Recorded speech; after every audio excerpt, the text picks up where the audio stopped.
אני מגיעה אל המכון של לימור ביוטי כל 3 שבועות לערך. אחת ל3 שבועות לפחות. אני עושה פדיקור ברגליים, אמבטיה ספה, שיוף של הכף רגל, פריחת לק, שפם וגבות. אני במשך שנה כבר לא סובלת מציפורן חודרנית. קודם כל טיפוח הציפורניים שלי בידיים, לק ג'ל, פדיקור, הגבות שלי כמובן, איפור. לטפח את הציפורניים, אני עושה את הגבות שלי כאן, שעבות, פדיקור, מניקור.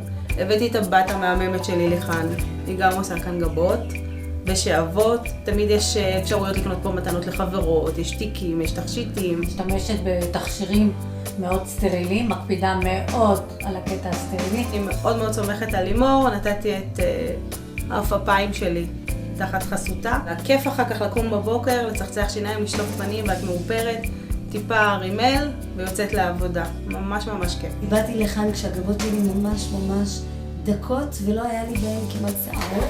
ולימור עשתה לי טיפול משקם לגבות, וברוך השם שגבות, אני מאוד אוהבת את הגבות שלי. אני אומרת, חלק מהטיפול זה גם הנאה פה. מיד התאהבתי, גם באישיות שלה, גם במקצועיות שלה, מקצועית מאוד מאוד מאוד. בקיצור, לימור ביוטי יש רק אחת.